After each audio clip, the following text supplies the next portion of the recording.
اچھا جی، اگلا سوال یہ ہے علی بھائی کہ اسلام میں ایک طرف تو تخلیق کو بدلنا سورہ النساء کی آیت نمبر 119 کے تحت حرام ہے، اور دوسری طرف ختنہ کرنا اور غیر ضروری بالوں کو صاف کرنا سنت مبارکہ ہے۔ آخر اس تضاد کی وجہ کیا ہے؟ مہربانی فرما کے زیر ناف بالوں کو کہاں سے کہاں تک صاف کیا جائے، اس کا بھی حوالہ اور رہنمائی فرما دیں، شکریہ۔ دیکھیں میرے بھائیو، پچھلے دنوں میرا زیر ناف بالوں کے اعتبار سے وہ جو پبلک میں مشہور ہے نا کہ وہ علماء نے زیادہ تر کیا ہے کہ وہ دفنا دینے چاہیے، بایا نہیں ہونے چاہیے، میں نے اس کا آپٹیمل سولوشن دیا ہے، وہ آپ کلپ میرا دیکھ لیں۔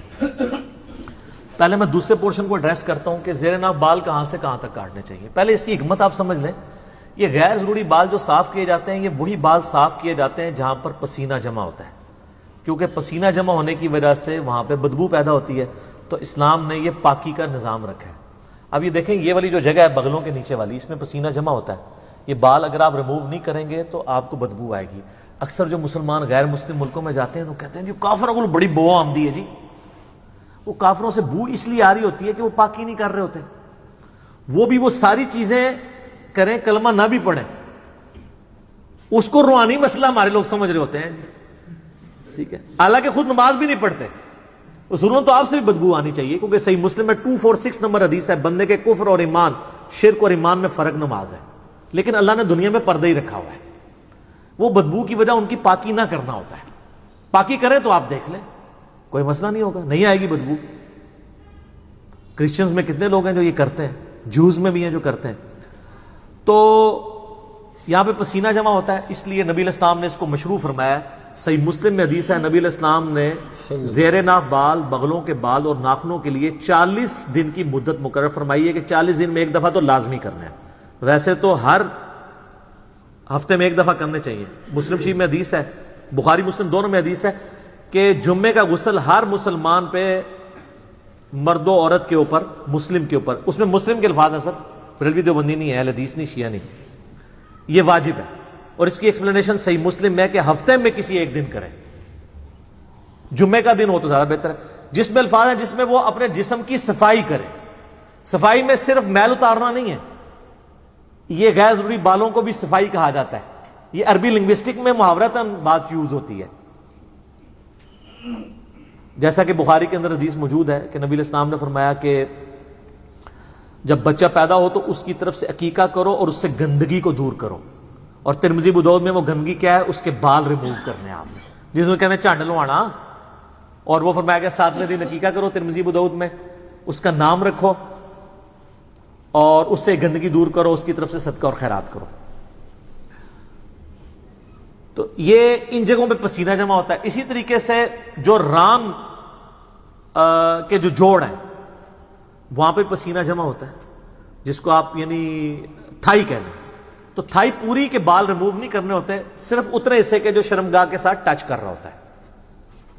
اسی طریقے سے یعنی بعض لوگ بالکل ناف کے عین نیچے سے بال صاف کرنا شروع کر دیتے ہیں، وہ کہتے ہیں زیر ناف ہے، وہ زیر ناف اس لیے کہا جاتا ہے وہ ناف کے تو نیچے ہی ہے نا، عین زیر ناف لفظ نہیں ہے وہ، تو ان کی ظاہر ہے ان کو کوآرڈینیٹس ڈیفائن کرنے کے لیے زیر ناف کہا جاتا ہے، ٹھیک ہے، ورنہ تو ہم بغلوں کے نیچے جو کہتے ہیں بغلے تو یہ یہاں تک تو نہیں ریموو کرنے، وہ یہی والے ہیں، ٹھیک ہے، اینٹی وینم بھی ہوگا۔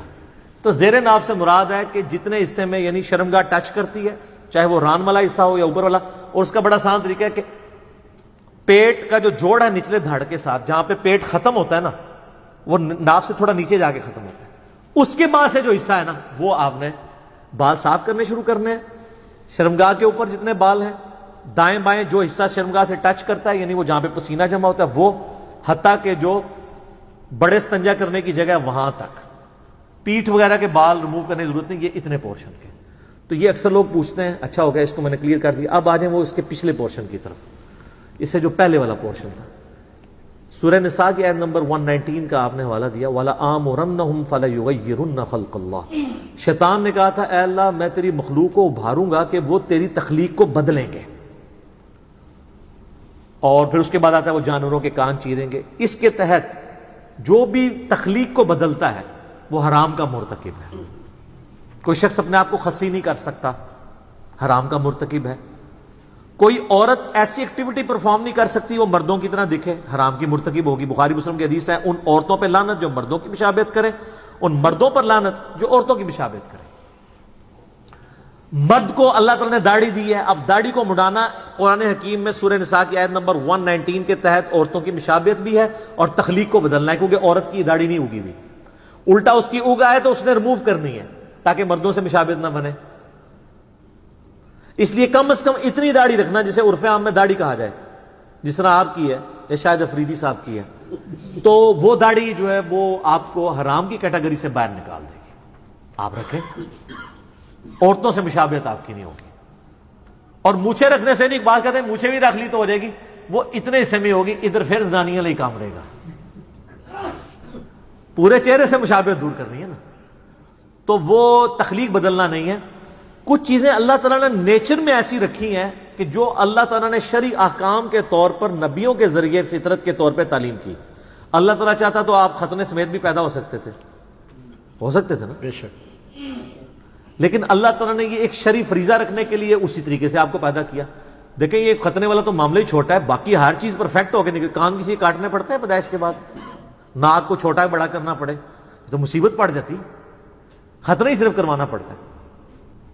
تو یہ اللہ تعالیٰ نے ایک دینی فریضے کے طور پہ رکھا. اللہ چاہتا تو کئی لوگ ابھی بھی ایسے ہیں جو نیچرلی پیدا ہوتے ہیں, ان کے ختنہ ہوا ہوتا ہے, وہ آپ اس کو کرامت بنا رہے ہوتے ہیں. وہ کافروں کے گھر بھی ایسے لوگ پیدا ہو جاتے ہیں, جیسے کسی کا 6 انگلیاں لگی ہوئی ہیں, وہ کہتے ہیں بڑا بزرگ ہے, وہ کوئی بغیر پیدا ہو گیا. اس طرح نہیں ہوتا, تو وہ نیچرل ہو سکتا ہے کسی کے ساتھ. تو نبیوں کے ذریعے اللہ نے وہ فطرت کی چیزیں بتا دی. داڑھی مڈانا فطرت کو بگاڑنا ہے, لیکن ختنہ کرنا اگرچہ ہماری تخلیق میں بگاڑ ہے, لیکن وہ فطرت اس لیے ہے کہ وہ اللہ نے پیغمبروں کے ذریعے تعلیم فرمائی کہ میں نے خود یہ چیز رکھی ہے. ورنہ تو کل کو کوئی شخص کہے گا جی مجھے رفع حاجت ہوتی ہے تو اس کے بعد مجھے جسم دھونے کی ضرورت نہیں ہے, تو نیچرل پروسیس ہے. تو ہم رفع حاجت کے بعد, کوئی کافر بھی ہے وہ بھی ٹیشو پیپر کے ذریعے صفائی کرتا ہے نا, اسے فطرت تو نہیں سمجھ رہا ہوتا, اس کی صفائی کرنا فطرت ہے. اس طرح یہ کرنا یہ فطرت اس لیے ہے کہ جو لوگ ختنے نہیں کرواتے ہیں وہاں پہ کھال کے اندر میل جم جاتی ہے اور مختلف بیماریوں کا سبب بنتی ہے. وہاں پہ پسینہ جمع ہی رہتا ہے, میل جمع ہی رہتی ہے, اس سے وہ ایکسپوز ہو جاتی ہے کھال. تو یہ تخلیق کو بدلنا نہیں, یہ فطرت ہے. اس کے ثبوت میں بخاری مسلم کی حدیث ہے کہ 5 چیزیں فطرت سے ہیں. نمبر 1 ختنہ کروانا, نمبر 2 ناخن کاٹنا, نمبر 3 زیر ناف بال صاف کرنا یا اکھیڑنا کسی بھی فارم میں ہو. آپ اسرے سے صاف بھی کر سکتے ہیں, بخاری میں حدیث ہیں اسرے والی بھی. بال صفا پاؤڈر بھی استعمال کر سکتے ہیں, کریم بھی, اگر وہ سکن کو کاز نہ کرے کوئی ڈیمیج, جو آج کل رپورٹیں آ رہی کر رہے ہیں, اس لیے اس کو تو اوائڈ کریں. اس کی بجائے سٹرپس کا یوز بہتر ہے. اور نمبر 4 بغلوں کے بال, زیر ناف بال, بغلوں کے بال. اور نمبر 5 مونچھوں کو پس کرنا.